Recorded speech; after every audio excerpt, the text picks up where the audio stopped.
नमस्कार बच्चों, आपके अपने YouTube चैनल संस्कृत ज्ञान धारा में आपका स्वागत है। आज हम जश्चत्व संधि पढ़ेंगे। कल वाले वीडियो में व्यंजन संधि, सचत्व संधि और ष्टुत्व संधि के बारे में जाना था। आज जश्चत्व संधि के बारे में पढ़ेंगे। जश्चत्व संधि का सूत्र है जलाम जसो अंते। जलाम षष्ठी बहुवचन, जसो प्रथमा बहुवचन, अंते सप्तमी एकवचन। पदांते जलाम जसस्यु। झल वर्ण देखते हैं। झल वर्ण कौन कौन से झल वर्ण होते हैं? वर्ग के पहला, दूसरा, तीसरा और चौथा वर्ण होते हैं और ऊष्म वर्ण होते हैं। ये झल में आते हैं। झल वर्ण में आते हैं जैसे लेकर लय तक। प्रत्याहार में अपन देखा था ना, झ भै घै ड द ज ब ग ड द ख फ छ ट त च ट त क प स स है। ये झल वर्ण है। झल प्रत्याहार में जैसे लेकर लय तक के जो झल प्रत्याहार बनता है ना, उसमें ये वर्ण आते हैं। झ आता है, भै आता है, घै आता है, ढ आता है, ढ आता है, ज आता है, ब आता है, ग आता है, ड आता है, द आता है, ख फ छ ठ त च ठ त क प स स है। तो इसमें वर्ग का पहला, सारे वर्गों के पहले, दूसरे, तीसरे, चौथे वर्ण है और ऊष्म वर्ण भी है। ऊष्म वर्ण स है होते हैं ना, वो ऊष्म वर्ण भी है। को वर्ग का तीसरा जस वर्ण आ जाता है। जस में वर्ग का तीसरा होता है ज ब ग ड द। ज ब ग ड द स जस वर्ण में होते हैं ना।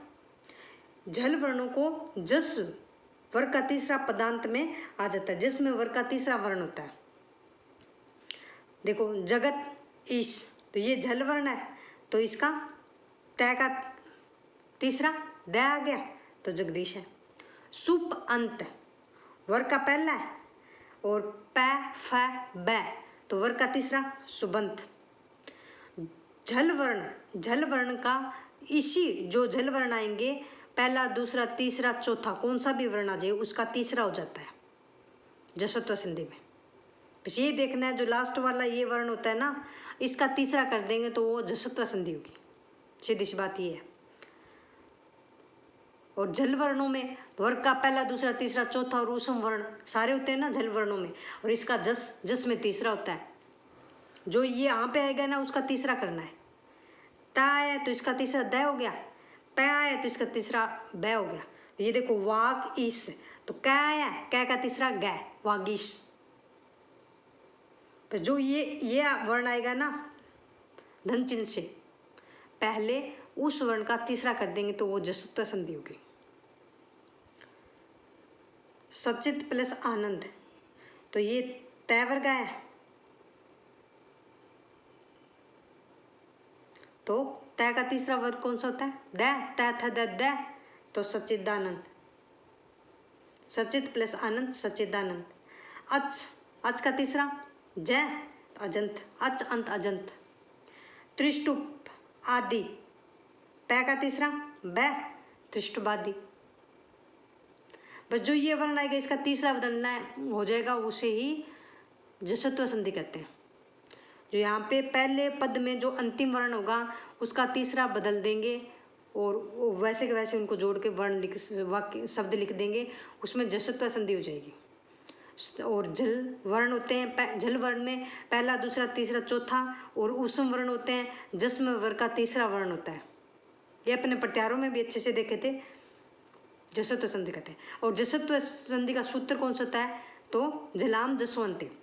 अगर पेपर में अपने को कुछ समझ में नहीं आता है और वैसे तुक्का लगाना होता है, तो देखो भाई सीधा ऐसा ये है कि यहाँ पे इसका तीसरा हो रहा है, तो 99% है कि जश्चत्व संधि होगा। आगे देखते हैं। जलाम जस जसी, जलाम जस जसी। जलाम षष्ठी बहुवचन, जस प्रथमा एकवचन, असी सप्तमी एकवचन। जलाम जस भवंती जसी परत। झल वर्ण तो देख लिए, पहला, दूसरा, तीसरा, चौथा और ऊष्म वर्ण को जस हो तो जस का तीसरा, चौथा परे रहते, और जस में ज ब ग ड द होते। झल वर्ण के बाद में झस वर्ण हो तो जस आदेश हो जाएगा। ये सूत्र ये कह रहा है भाई, सीधी सी बात ये है। ये कह रहा है पहले तो झल वर्ण होंगे, और इस प्लस से पहले झल वर्ण होंगे और इसके बाद में झस वर्ण आ जाए तो यहाँ पे क्या आदेश होगा, जस आदेश हो जाएगा। इस सूत्र का कहने का मतलब बस इतना सा है।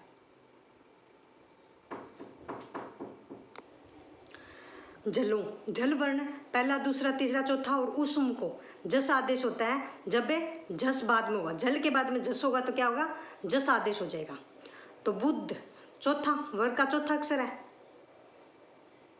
और झस में कौन सा होता है, तीसरा चौथा दोनों होते हैं। झस में तीसरा चौथा दोनों होते हैं तो ये चौथा है तो झस में आ गया है ना ध, तो बुद्ध इसका तीसरा हो जाएगा, जसत्व आदेश हो गया, बुद्ध धी। झल और जस, झल में पहला दूसरा तीसरा चौथा होता है और जस में ओनली तीसरा चौथा होता है तो ये सेम भी आ जाए तो भी जस आदेश होगा। यहाँ पे आ गया ना ध के बाद ध आया है तो इसका द आदेश हो गया। दुह धम, दुह धम या दुख धम, तो कै का तीसरा ग दुग्धम।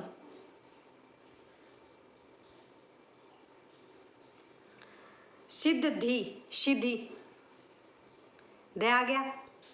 शुद्ध ध, शुद्ध ध, द तीसरा द आ गया इसमें भी।